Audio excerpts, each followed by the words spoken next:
Good afternoon, and welcome to Live Playout from the Cloud, Advances for 2023. Today's webinar will be moderated by Glenn Dixon, contributing editor to TVNewsCheck. Glenn, take it away. Good afternoon. Welcome to Live Playout in the Cloud. I'm Glenn Dixon. Broadcasters have already found success in using cloud technology instead of on-premise hardware for the playout of pre-produced programming, such as diginets, cable networks, and OTT channels. Now, some are seeking to expand their use of cloud playout to live programming, including sports and local news, as they steadily retool their broadcast infrastructure for an IP world. This afternoon, our panel of experts will discuss how far the cloud has advanced for broadcast playout, including handling dynamic insertion of live local content, and also explain some of the remaining challenges that stand in the way of broad adoption. Joining me today are Anthony Plosz, VP and CTO, Graham Media Group, Walid Hamri, AVP, Media Systems Engineering, Sinclair, Stuart Baillie, SVP, Media Engineering and Distribution for Paramount Global, Ian Fletcher, SVP Enterprise Product Strategy for Grass Valley's Media Business Unit, and Geeter Kyrazis, Chief Strategy Officer for Switch.io. For the audience, we'd like to make this experience as interactive as possible. So please use the Q&A function, not the chat, to ask questions of our panelists, which we will address towards the end of the session. Tony, I'd like to start things off with you. Where do the Graham stations stand today in using the public cloud for playout? So our cloud journey kind of continues to evolve. Since late last year, we've been through some proof of concepts and evaluations of numerous cloud playout platforms. While our end goal was to find a new cloud platform for our Plosz channel, OTT origination, it turns out that a platform that excels at linear playback and live local news just doesn't exist yet.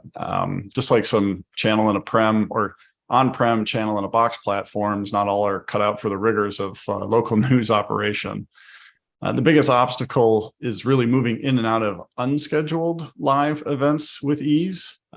We use our OTT platform for fast breaking news and information that we really don't want to do or can't do on our over-the-air broadcasts, whether it's a small event where we wouldn't preempt scheduled programming or network, or a situation where a full control room isn't available, but we want to go live. And many of the cloud platforms don't handle these situations with grace. And unfortunately, SCUDdy 35 messaging wasn't the magic bullet we thought it would be. I know it's kind of a strange way to kick off a cloud playout discussion by saying the cloud didn't work, but it kind of highlights that you really need to evaluate all your options and find the right tool for the job. We took some hard lessons learned from our POCs, and thanks to some very talented employees, we actually developed our own platform, mostly on-prem, a little bit of a hybrid that really fits the unique needs of our local news station. So we continue to have discussions with cloud playout vendors on more advanced capabilities that can leverage archived content using AI for some of that curation and more. But in the short term, the true live has really not quite there yet for us. And can you just give a little more detail on how long a process this POC work you guys did? It wasn't like you just so we started with a few companies, I want to say last November, and probably about 4 or 6 months later is when we really decided, all right, we've got to stop with the POCs and really get something that meets our needs and functions, because we initially had a goal of like a spring launch, and now that's turned into a summer launch for our new platforms. Okay, thank you. We'll move on to Walid. Sinclair was an early adopter of cloud playout for its diginets, and in the past 2 years, you've also moved your content ingest and prep workflows to the cloud. Can you describe Sinclair's plans to now move linear playout of its local stations to the cloud? Yes, thanks, Glenn. Yeah, actually, that's we started this cloud journey for the DigiNet. That was a couple of years ago, and as Tony was saying, the DigiNet, there were no live feeds, so the requirements were fairly easy. So indeed, in a couple of years, we see a major improvement in what the partners actually or the vendors can provide in terms of cloud playout. And for us, the main goal was also to, as you said, like centralize the ingest and prep. So that's something that we've been successfully deploying to have a single asset being delivered to the multiple stations. So that part we have in production, and now we're moving to the next step, which is moving actually some of the stations to the cloud for linear broadcast. It comes with some challenges. We've been actually doing POCs for over probably like 6 months or a year now. And we strategically picked actually some stations that have less complexity than, for example, a hub with multiple newsroom or something like that. So in terms of timeline, we know with the process of moving Sinclair station, it can take years, but I guess we just had to start somewhere. So we're now moving forward. We should probably have the first station up and running within the next month or so. So that's actually that's our goal, and we've been moving to pilot stations that we can try to get up and running, and hopefully by the time we get to the complex station, as Tony was saying, we're gonna see improvement into real-time record and prep. We can have real-time actually the breaking news workflow in and out from the live feeds, something that we see today are still challenging. But actually, we're still confident that as we move forward, product will get better, solution will get better, and that would allow us actually to complete our deployments. Yeah, I know a point your colleague Mike Kralik has made is that when you're dealing with software systems, you're kind of never done. Like everything's always improving. It's not like buying a product off the shelf and you're kind of stuck at a point in time. Can you talk a little bit about where has some of the most improvement been in some of this playout software in the last year? So for us, I mean, there is, I think the latency or even the stability of a product has been a large improvement. When we start talking about cross-regional redundancies, when we start talking about the cloud design, I think we see a lot of companies, and actually that's probably a good segue for Ian, a lot of companies that when they started their lift and shift process for the product, they end up saying that's not gonna cut it when you start talking about database redundancy, when you start talking about like cross-region links, how you can keep the two systems in sync. And so if I had to name one biggest improvement is the core architecture of the solution that's moving from a pure lift and shift macro container on the cloud to something that's more granular, microservices, more targeted, that actually we can play with. So it brings some complexity because now we have multiple knobs instead of just one massive one. But that's the flexibility that we will need in order to address some of the use cases that actually Tony was talking about. Okay. And I think we'll drill a little more into some of the challenges with live news insertion, other dynamic stuff. Follow up on that later, but since you did tee Ian up, can you talk about a little bit about how you come at this from how you come at cloud playout from Grass Valley's perspective, and what do you see? What kind of use cases do you see customers adopting? So I think the key thing is, as Walid just said, is you've got to take a different approach. I think the early movers into this were very much lift and shift, and we hear customers talking all the time about, well, we don't know whether to run on-prem or in the cloud. And to us, it shouldn't be a binary choice. So our architecture was built from the cloud up as an edge compute architecture. And what that means technically is you have a control plane. So the control plane would be the database, the messaging architecture, all the kind of back-end stuff. And that's what cloud is very good at scale and reliability. And then the pixel processing, where the rubber hits the road, you can run that, we call that the data plane, and you can run that wherever you like. So it could be in the cloud, but it could also be on-prem if it makes more sense. And we can debate later, when it makes sense to be on-prem or in the cloud. But because the control plane is always, is fundamentally in the cloud most of the time, and there are some use cases where you don't even do that, but most of the time it makes sense to put that in the cloud. It gives you that flexibility, even within a single system, to say, I want some of my channels running on-prem and some of my channels running in the cloud. But the other big difference is we approach this very much from a live first angle, because we knew that playing out a linear channel where you can pre-render everything and everything's known days in advance, that's got so commodity based now. It's so easy that we didn't really see there was a huge amount of value a company like Grass Valley could add there.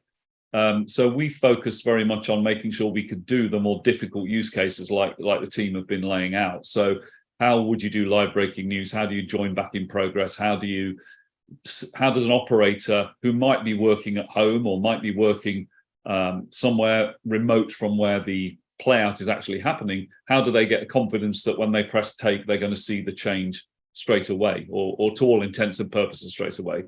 And so we came at it very much from a live use case. And so we have customers who use the technology for live switching, production switching of live sports events or master control type use cases in the cloud. And so because we've started with live first, to then put Playout into that environment gives us a lot more flexibility in terms of how you can handle some of these more complex use cases around the live switching, around SCUDdy, around breaking away different feeds for different markets. There's a lot of complexity that the local stations have, and there's also complexity that tier one networks have that really are ripe for moving to newer technology, but without giving up on any of the flexibility that they've been used to with traditional hardware. Fair enough. Stuart, Paramount's got every kind of channel and every kind of programming. Can you talk about the company's overall strategy is steadily moving Playout of all your networks to the public cloud? Yeah, I'd start by saying I'm not sure it's steadily moving and probably more aggressively moving, but I'll summarize it. So yeah, we started our cloud journey in 2019, where we stood up our first thematic channel on what we call our Cloud Playout 1.0 platform. Fast forward to 2023, we've really scaled that now. So we've got 131 networks originating from the cloud. But we did find at that point there was we certainly learned a lot over that period.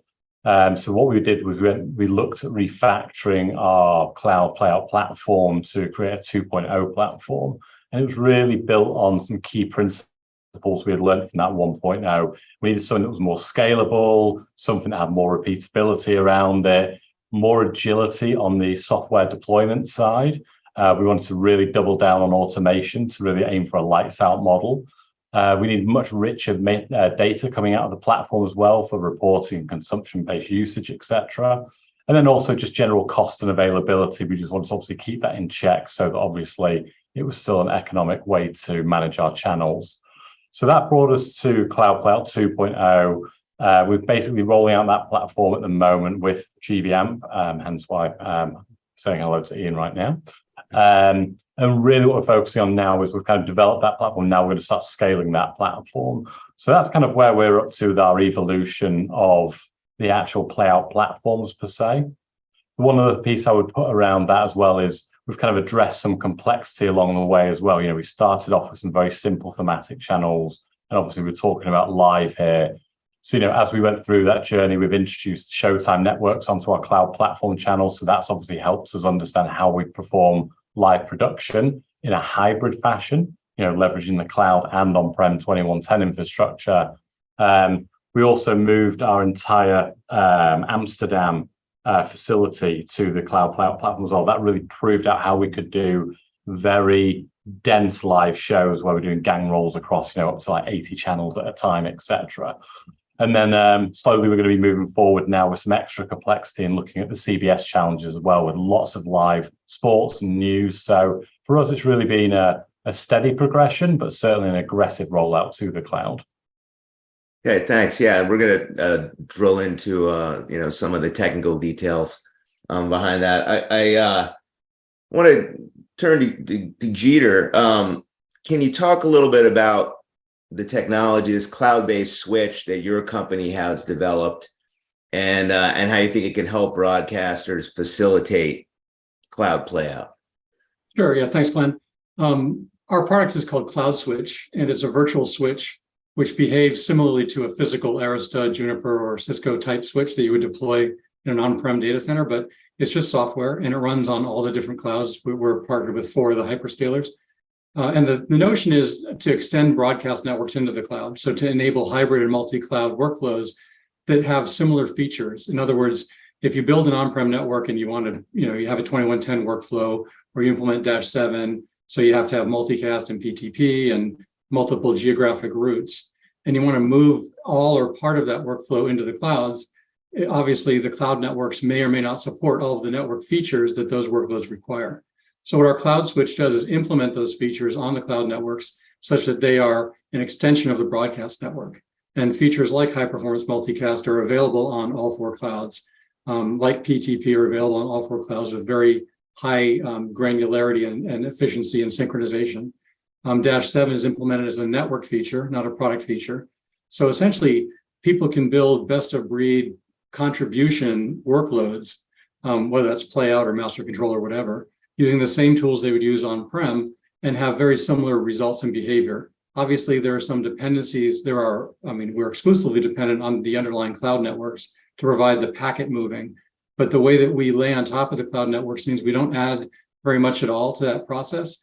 And we add the features that are missing so that the cloud networks and the broadcast networks look like one big data plane and they can talk to each other as if they were one network. Who are some of the early adopters of this? We're working with a lot of different folks. We recently just did it's really an activity, a proof of concept activity, but it was live with the NBA during their summer league games a few weeks ago. And we're part of the Microsoft Live workflow. So Microsoft is partnered with the NBA, as you may know. So the broadcast network that Microsoft Live implements using some Evertz components and some Cinefilm and some multi-viewers from other companies all rest on top of our underlying broadcast network that's implemented by Cloud Switch. And that's both on-prem, kind of in the venue, as well as up into Azure. It's all kind of one big network. So that was a really interesting trial that we did, and it went very well. The other people that we're working with are essentially most of the large broadcasters have plans like what everyone here has been talking about, which is to accelerate their on-cloud kind of Playout and other processes. And so we're in various stages of POCs with a lot of folks doing these sorts of things, these very high performance, even uncompressed UHD video across cloud networks. Okay, thanks. I'd like to go back to Walid. When we talk about playing out locally for the Sinclair stations, and you mentioned there's some stations that are going to be easier to transition to that than others. But can you talk about some of the unique challenges with handling live news, with handling ad insertion? We've heard Scuddy 35 mentioned a couple times. Can you talk about where the industry is with handling that, and and how far out you think it is before you could have one of your Fox stations, which has a lot of newscasts through a day, adopting this model? So one thing actually we start working on when we start this project is to define our Scuddy 35 payload. And when I say Scuddy 35 is larger than the historical local ad insertion, it's truly a true Scuddy 35 payload that will replace all the GPI that we use today inside the station. I want to trigger actually a graphic from a device that's downstream. For us, the only way to not rely on the latency is to insert the trigger on the video feed, so we know exactly what frame this graphic, for example, is going to be inserted.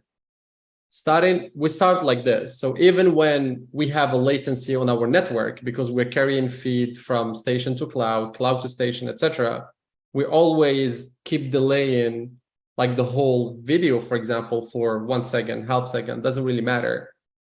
The trigger is always frame accurate. And I think that's what I get important when we're talking about latency. Is that the latency of an operator when he take next? Or is it the latency of the network because you're using an SRT, direct connect, media connect, whatever we're using to carry the video from one place to another. So one thing what we start doing is kind of like centralize and say, okay, this is going to be our SCSI-35 schema that we're going to use moving forward.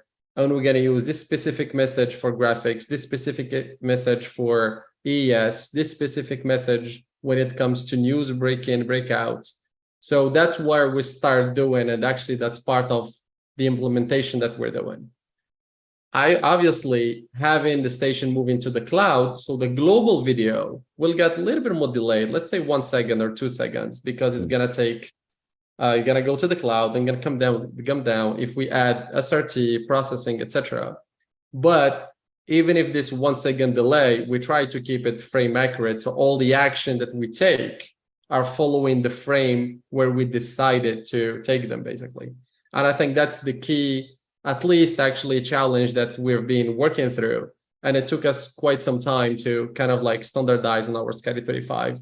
And we see that even across the vendors, for example, just monitoring the SCSI, for example, a lot of the tools that we've seen, it just tells you if it's there or not, does not tell you the level of details that we're looking for. So it took us also some partnership with vendors so we can get to the level of granularity that we're looking for.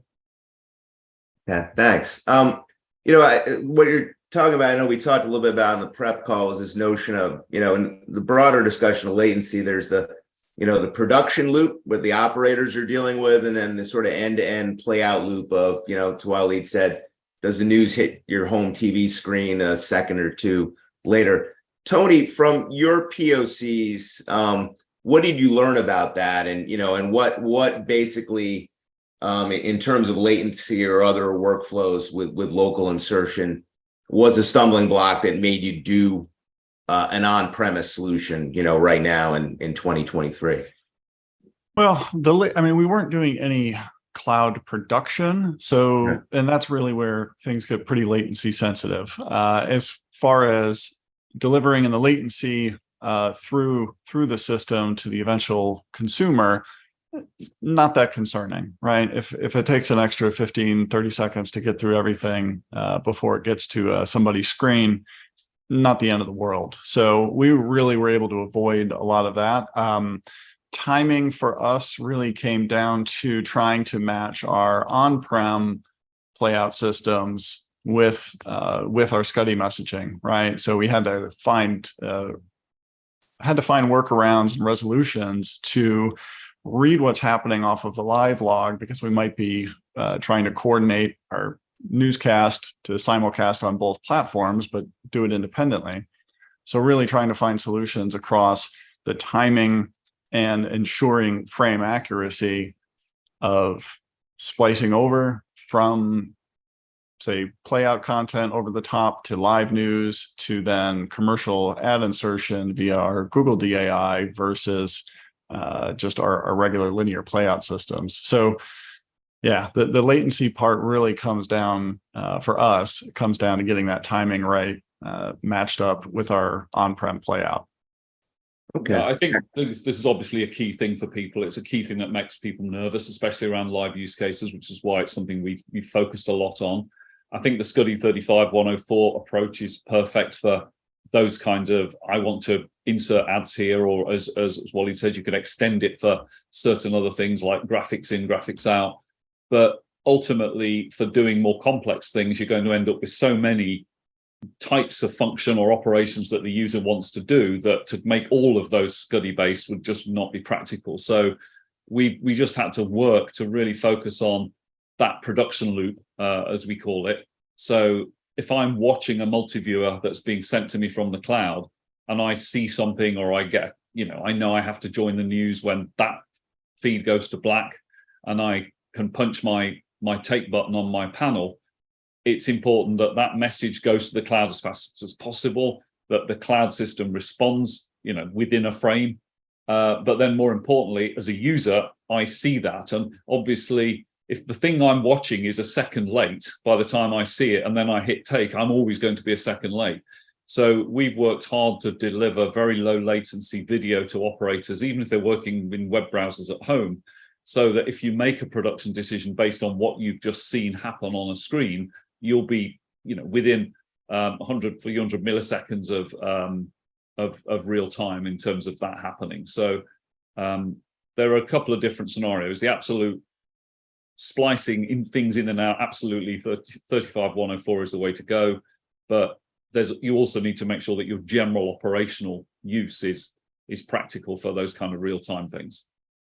Yeah, and not to beat the SCSI 35 to death, the 35104, but it is also interesting when you start dealing with different distribution platforms and how they interpret those messages and carry it out. So we, while we're not using them at the time, we did find one vendor, I'm sure everybody's heard of middleman.tv, but they actually did a phenomenal job of being able to send discrete SCSI messages to different platforms, all based on the same information. So, there are solutions out there that can really help folks figure out how to do that SCSI distribution to various platforms.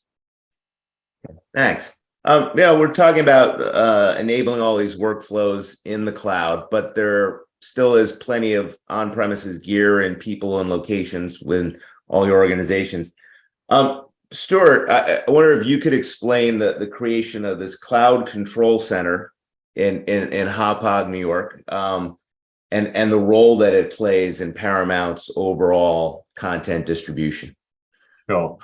So we procured a facility in 2020. It's the old HBO facility on Long Island in New York. And we effectively gutted the facility. We have some key principles, as you said, sort of moving into that facility. So the primary purpose of that facility was somewhere we could manage all our cloud operations, but our critical services as well. So this is not just about creating an NOC with eyes on glass. That's the last thing we wanted to create. So again, we have three key principles going into the build out of the cloud control center. First key principle was obviously IP only. So it is a 2110 environment. So we work very hard to make sure that's a seamless operator experience between where we're doing compressed workflows in the cloud versus uncompressed workflows on-prem on our 2110 network. Second principle was very much monitoring by exception and control by exception. So it's a highly automated environment. We really are trying to get very high densification of operator to service and ratios. So what we've really encompassed is using a lot of data miner NMS tools and other general automation tools to ensure that operators are obviously working on problems and not just working on playlists that are accurate or video that is not broken. So that's very much been a key philosophy. The third philosophy we've basically got was around creating almost like abstract environments. So we have lots of multifunction control rooms, which are obviously hanging off the 2110 backbone. The purpose there was very much to not build out purpose-built rooms with hardware in. All these various rooms that we have called MFRs are effectively just AV environments, maybe with some talkback. But effectively, they're able to call up personalities of various capabilities and functions, so we can basically repurpose those rooms on a hour by hour, day by day, week by week basis. So one day it could be a high-res QC, next day it can be ingest, following day it can be live control. So again, it's a very much abstracted environment built on 2110, but without having dedicated hardware functionality in specific rooms. So again, it's a very virtual abstract environment. So again, it's all about critical services, it's all about monitoring control by exception, and it's all about IP first. So effectively, that's what we've basically been working on at the Cloud Control Center. And I imagine, and I know that is one of the advantages of going to IP networking from HDSDI is you don't have that control room cabled to a studio or or to a particular function. It does sound like, this 2110 infrastructure that you're interfacing your cloud technology with, that's probably there for a while, right? Can you talk about the sort of the glide path forward and how you see that? How long do you think 2110's around?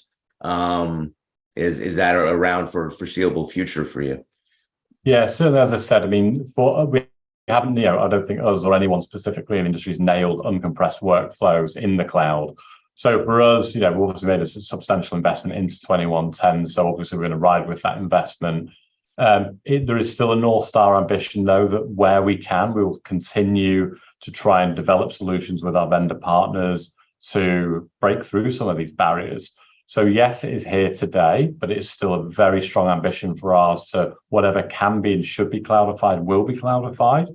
So we'll continue to monitor that on a case-by-case basis, on a time-by-time basis, to keep progressing everything to the cloud, because we really do want to get to that philosophy where effectively we have our content in the cloud and we're moving all processing to that content. So again, we are hybrid today and it's working, but our North Star really is to get all that processing to the content in the cloud where possible, and we'll continue to address those issues on a case-by-case basis.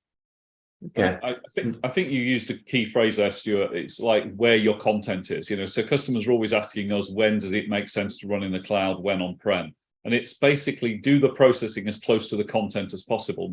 Makes the most sense. So if as in Stuart's case, you've got a huge inventory of content that's in the cloud.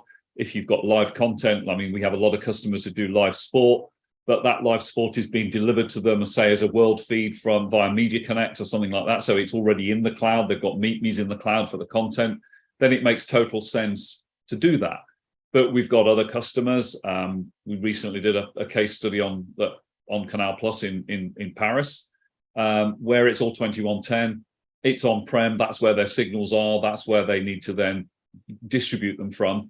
And so in that case, it makes more sense to do more of the pixel processing on-prem, even if they're using effectively a private data center that isn't even in the same building as their operators. It's still sort of local to them, and it's got all their uncompressed workflows. So I think you've just got to look at what makes most sense from where your content is, and also then factor the economics into that as well. Yeah, thanks. Geeter, from the customers you're talking to, people evaluating your technology, how do they see using the cloud in combination with 2110? And I know one of your technology goals is to support, basically full uncompressed workflows in the cloud. But what sort of appetite is there for that, and how do people see the hybrid model evolving, over maybe in the next 5-10 years? Well, you use the key word, which is that it's evolving. Clearly everyone would like to have a single broadcast network with all the same features. And everybody on this call and who's tried it knows that 2110, as everyone has said, can't be done today, in live production in the cloud. But on the other hand, it's hard to bet against the hyperscalers in terms of their underlying network capabilities. And of course, all these features will get better over time. So what people are doing now is they're, just like Ian mentioned, they're doing things where it's most appropriate. But there's a lot of interest and movement toward using mezzanine, lightly compressed flows like JPXS as a way to kind of step closer to the next stages. And other features like PTP are a prerequisite as well, because as we just talked about in the latency discussion, synchronization between these signals is important. And what the cloud can give you is another place to synchronize. So you don't necessarily have to have very low latency between the various points in the hybrid network, but if you can synchronize at various places in the cloud workflow, because you have a very accurate time source, you can make that problem a little bit easier to solve as well. So there's clearly a lot of interest in moving uncompressed. We've done demonstrations on Azure of fanning out 100 gigabits per second of 13 gig streams to 7 endpoints. Google has their new GNIX with 200 gigabit per second capability. So if you provision the network correctly, and we're also working with OCI on their InfiniBand and RDMA networks, which are even more performant. So these underpinnings of technology are going to continue to evolve fairly quickly, and it's going to be more and more likely that these very difficult workflows will migrate. Now, there are other considerations, the bridges between the networks, what kind of network you have to provision for them, latencies and other things will continue to be problems to be solved. But it certainly is not a decades away proposition. And who knows, maybe 3 years from now, other intermediate formats will become just as useful and more desired. But for right now, again, if you have multicast PTP, if you can handle the bandwidth, and if you can deal with the egress costs, which I think a lot of clouds are addressing, then 2110 is something that we're not too far away from. Yeah, that was the egress costs. That was the consideration I wanted to ask some of our local station guys here about. Tony, when you look at this evolution, I guess, of cloud technology and maybe 2110 on premise at your stations, how do you see that working together? And really, from a local station perspective, how much appetite do you think you are going to have to do any sort of uncompressed workflows? Not even just in the cloud, but maybe even, I guess uncompressed 4K. Is there going to be an appetite for at the local station? And beyond that, how much uncompressed do you see you needing to do in the cloud?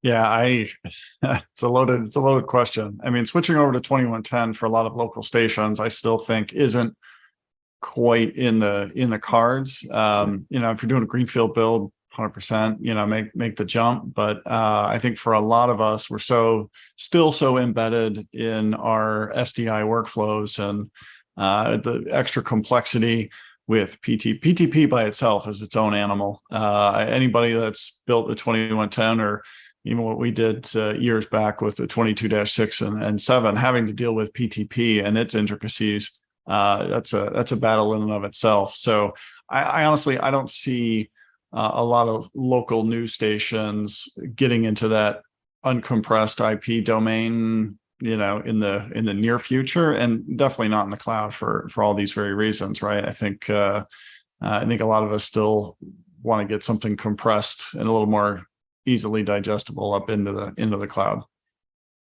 Thanks. Walid, what's your take on that? How do you see, I know there's an overall thought that there will be a hybrid workflow. There's some things that are going to stay in the stations, and there's some things you're going to run in the cloud. Is 2110 part of that equation in any large scale for Sinclair? For me, I'll be probably more direct maybe than Tony. Like for us, like having 2110 on the station is not going to happen anytime soon. For cost consideration, for bandwidth consideration, some of those stations, just in order to have a 2110 go into the cloud, you need like 100 gig bandwidth in order actually to do it decently. So there is a lot of concerns about having that amount of bandwidth going. So if I agree with Tony, if we're building something from scratch, maybe it makes sense. When it comes actually to production for news, for facilities, something that Sinclair did also in the past, we use 2110, but for local stations, I think the cost will be probably something that will be hard to overcome. That being said, I think just when we go to the cost, and I think you mentioned the egress, going to the cloud for us, one of the feedback we've seen of the challenges that we've seen is it's really hard to get a decent estimation on your cost actually on the cloud from the day one. We've done it. We end up with massive Excel spreadsheets that we have to keep maintaining, etc. So there is something that overall, I think we have to do a better job into, or all the vendors that our partners are working with, is being able to more precisely predict the cost running actually a global solution, a complex solution as production, as a playout, as like end-to-end solution, including the egress, the redundancy, etc. I think one of the feedback that I would give actually is tracking the cost. It was not a trivial task. For Sinclair overall, we got actually our IT department involved. So we have corporate rules around tagging the resources, about having some just, I think, normalized way of creating resources, make sure they're optimized. And I think everyone here always spin up at some time some EC2 instances somewhere and left it there unnecessarily for extra weeks or month without noticing that it's there. So I think there is a learning curve for, I think, all of us, me the first, that we have to take. Like when you have certain number of servers on-prem, you have 5 servers. If you need a 6th one, you're gonna buy a 6th one. I think having this flexibility, it just comes with with the risk that they need actually some control over actually what we're doing. I cannot second or stress how much I love Walid bringing that up, because it's a full-time job to decipher your cloud costs and then dish them out, because I'm assuming most folks here are under one or just a couple contracts that are servicing multiple business units, and having all of those tags and then getting through the bills and doing the cross charges internally, it is a bear to really isolate what true costs are. The only estimate, and I'll open the kimono here, the only estimate I ever nailed perfectly on cloud was some media convert costs for our central archive. That was it, because that was an easy calculation: minutes times cents equals.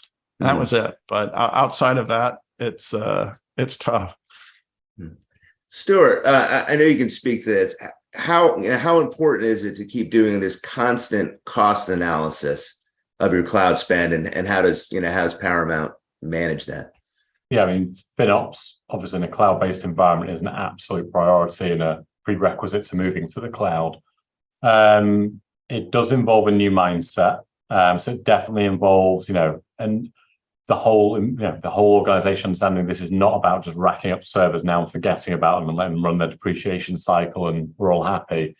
So we actually work with third-party companies who are cloud optimization specialists, Second Watch or Vega Cloud. And what we do is we work with them jointly and collaboratively, whereby every department's meeting with them on a monthly basis. They've got some very advanced tool sets for effectively scraping data from your cloud environments and making recommendations and effectively just pointing out any anomalies. This hasn't been used for a while. This needs to be shut down. Why aren't you taking advantage of this new development or feature that's been released from whatever cloud provider it is? So yeah, we've really taken a lot of benefit from having a partner in that space.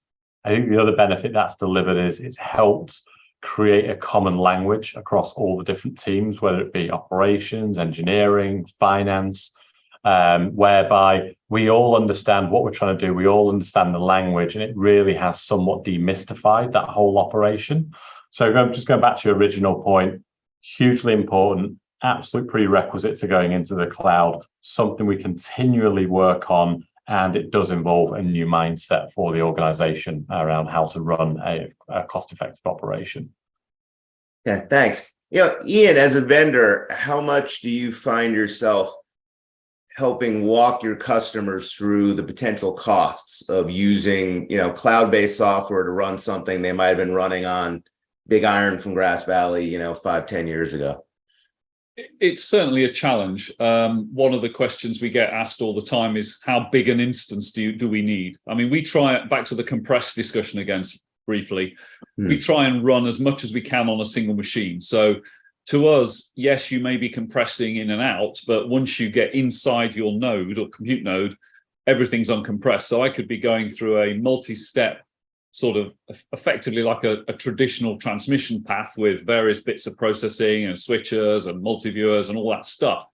But I'm still 10-bit YUV uncompressed at that stage, and I'm not incurring any latency. So we try and keep as much as we can to a single instance. And then perhaps if you're doing a fully redundant architecture, you've got a separate instance duplicating that. But then the question becomes, well, for a given production, how big an instance do I need? And it is tricky, because is it UHD? Is it HD? Even simple things like, is it 422 or 420 as an inbound signal can make a difference between whether you can decode it on the GPU or the CPU. So it's the ultimate differential equation, really. So we can give very accurate pricing for our microservices, and we can give indications of a typical production will require these microservices. But it is difficult to get to an exact science around what size instance you need.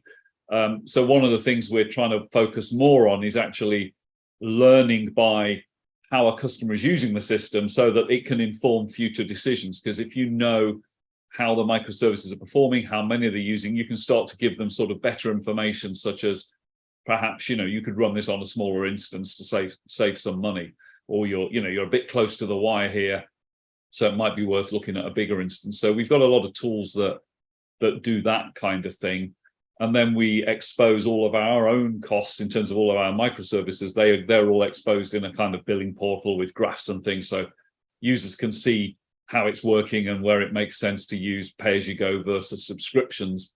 Because obviously that's another thing we've not really touched on yet, is the different business models that SaaS opens up to customers in terms of, as opposed to the traditional kind of CapEx, I'm going to buy something and then, write it down over 8 years and then buy another something. Yeah, and then some cloud providers will sell SaaS. Some people will provide it under a managed service, right? I mean, your preference what's your preference at Grass? It's whatever. The back to the control plane and data plane. The control plane is a managed service, so we look after that because modern microservice-based architectures, Kubernetes, all this kind of cool technology you hear about. It's not hands-off, forget about it. You do have to babysit these things, and you have to make sure you're keeping them updated, and you're having to look after them. So we do employ a 24/7 NOC to look after that infrastructure, because very few broadcasters could afford to employ full-time engineers. And you do need different types of engineers to, traditional engineers, to look after a Kubernetes cluster, if they get a problem at 2:00 on a Sunday morning. So we absolutely host that for customers and look after it as part of our SaaS. But then they can choose where to put the hosting of the actual video processing. Many customers choose to host those processing nodes in their own accounts. We have an option where we can host for customers as well, for some customers where they don't want the hassle of managing the cloud compute, that we can do that for them as well. And we have partners and service providers who also sort of act as sort of resellers of AMP that also host compute in kind of more dedicated broadcast data centers. So it's a bit of a mixture. Nice. By the way, a note to the audience, I've seen a couple of people raise their hands. If you have a question for these guys, obviously a lot of brain power assembled here. Please use the Q&A. I do see a couple questions have come through, which we'll get to in a few minutes. Geeter, how much time do you spend talking to prospective customers, helping them financial model how going to the cloud might be? I know in some ways your technology can be kind of used as like an expansion of maybe internal routing or switching capabilities that might have an on-premise architecture. And how are you selling, Switch IO's products? Well, first of all, it's always a lively discussion when you talk about how to expand someone's cloud footprint, as Walid and Tony have very succinctly stated. It's very hard to predict, in any scenario, just because of how scalable and elastic the clouds are, and how hard it is to get through some of their pricing calculators. On the other hand, we are an underpinning to other workloads. So, in general, our part of the system is fairly easy to predict. But that doesn't say that, if you connect 10 different endpoints to our switch, those 10 different endpoints have a lot of variance in how they're going to be built. Now, our cloud switch is a software load that runs in a VM, and we always deploy into our customers' tenants. So it's essentially a software license that they buy. Again, much like an Arista or a Juniper switch. So we don't run it as a service or a SaaS.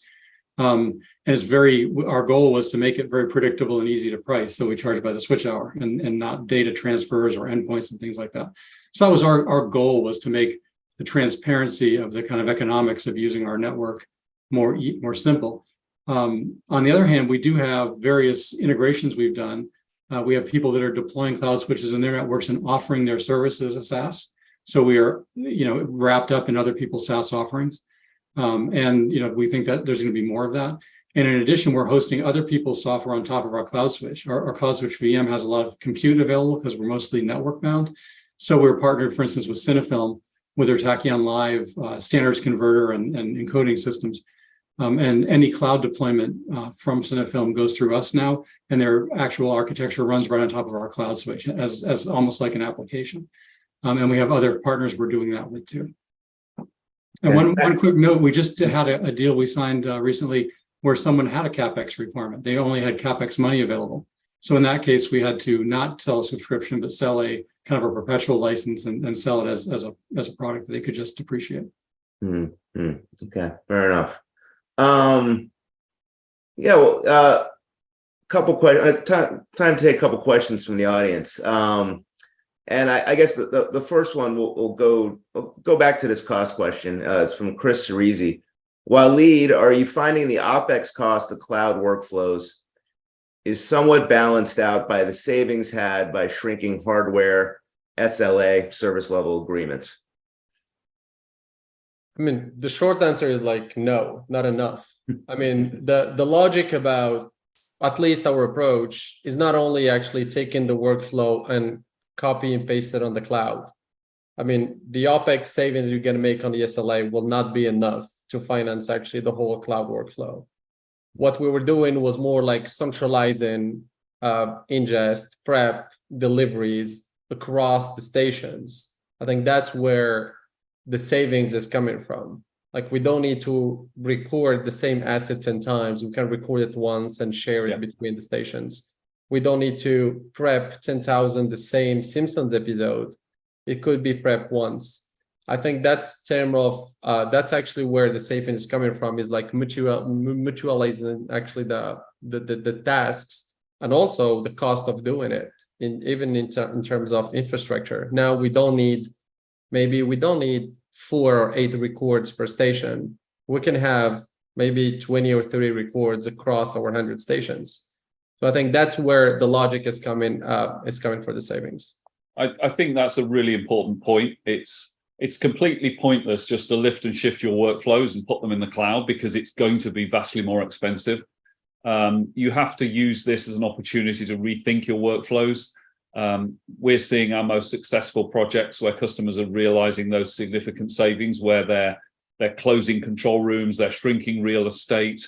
And also another thing we've not really touched on yet is, remote working. There's no doubt that after COVID, it's kind of reset people's minds a bit about what's acceptable and what are acceptable working conditions. I mean, I'm at home. I think we're probably all at home on this call, possibly except Stuart. And we have to recognize that people's expectations have changed. And so having an architecture which enables that, we recently did a big launch with Paramount Plus that was announced at NAB around the Golazo network, which Stuart can perhaps talk a bit more to. And that's a 24-hour sports channel with lots of live breaking elements and pre-recorded elements, and it's all in AWS. And there are no physical facilities at all except the studio with the talent in. Everything else is remote, and all the master control operators, they're remote. So you can now change your recruitment policy. You can recruit where the talent is, not forcing everybody to come into New York Center just to sit and press some buttons on a master control switcher. So if you think differently in terms of how are you going to use these new technologies to redesign your business, then as Walid says, that's when you can really get some significant cost savings. Thanks, Ian. Yeah, and Stuart, can you elaborate a little bit on some of the benefits that moving to the cloud has brought to your workforce, and and how you hire?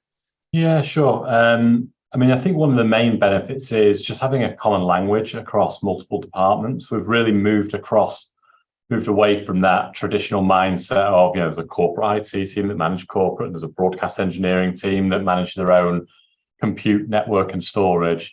So I think it's more that we've now a much more consolidated organization, again, who speak that common language. So that's been hugely important.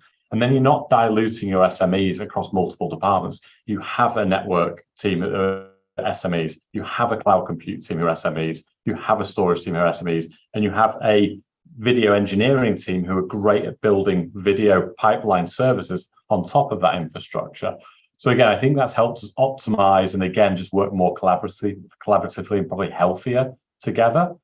The other piece is obviously, stating the obvious, I think this theme's come up on the call, the ability to be able to move to commodity IT. That's hugely powerful as well, whether it be on-prem or whether it be cloud commodity.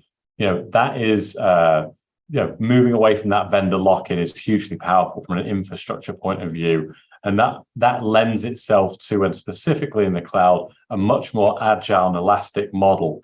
So obviously we are seeing now with more SaaS subscriptions and consumption-based infrastructure, it does give you the ability to be able to explore new business models that weren't achievable before because of the kind of static nature of capital depreciation schedules, etc. So that's certainly been really powerful.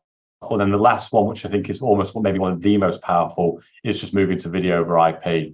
I mean, I could list off reels and reels and reels of benefits associated with video over IP, whether it be the unicast environment in the cloud or the multicast environment on our on-prem, uncompressed network. So again, it's we're just seeing benefits across the board, really. And as we're learning more as we go, we're seeing kind of the challenges get less and less and less, but the opportunities grow and grow and grow. Is it allowing you to hire more people to work remotely for you without being, 100%. Philosophy going into recruitment now is not geographical based, it's knowledge based. We do not hire talent based on where they happen to reside. We solely recruit talent for video engineering based on wherever the skill set happens to be, because we're all working in a hybrid environment. So yeah, that is most definitely one of the key benefits on the recruitment side as well. Okay, thanks. Another question from the audience, from Joe Vandenberg. One of the characteristics of news production is the desire of journalists to work on content until the last second before it needs to get played into a newscast. How would that requirement, and they put that in quotes, I think a little cheekily, be accommodated by cloud playout? And I can throw that, and whoever wants to take a stab at it. Ian, I think you're muted. I was happy to jump in with a quick comment, and then I'll throw to Ian. And my comment's probably less related to new specific workflow, more about a mindset. I think when you go on any cloud journey, there has to be a willingness by all the parts of the organization to change. We cannot go in with the mindset of we've always done it that way. And Ian made the point, and just lift and shift your workflows and workloads to the cloud. So it is that willingness to change. It's also focusing the team on look at the opportunity. Don't look at the barriers of we do it that way, and we're going to have, and that's not going to work in the cloud. Look at the opportunities the cloud provides for how you can do it faster, better, quicker, smarter. So I think that's the point I would make is, again, focus on the opportunity and make sure there's a willingness to change driven from top down across the organization. Yeah, 100% agree. I mean, just briefly, I don't want to take up too much time, but effectively, again, you have to think differently. So you don't want to be moving your high-res content around. So if you're doing your playout in the cloud, you should be doing your ingest in the cloud of the high-res content, making real-time proxies, taking advantage of the power of modern web browsers to do incredibly sophisticated editing. It's amazing what you can do now in a web browser with streamed content. So your edit doesn't exist as a physical thing locally. Your edit is just metadata, which is basically available in the cloud. So you can play out straight away. So in some ways, we can get faster turnaround of content using these newer technologies than the traditional approach where you're moving content from an edit suite through to, say, a transmission gallery. Thanks. Couple audience questions on this, and I had a question on myself. Can you talk about the benefits in terms of your security when moving station workflows to the cloud? And Walid, I don't know if you want to tackle this or anyone else, but does that improve your overall cybersecurity stance? Or I mean, it's hard to say if it has improved it, but what I can tell you is we're taking security very seriously, and as we move forward, we have our own security team, like putting actually rules and putting actually guidelines on what we cannot do. I know that Sinclair as a whole, we're using number of tools that can track vulnerabilities, misconfiguration, and we have like different type of remediation when it comes to it. For me, it's hard to comment on the results. Right.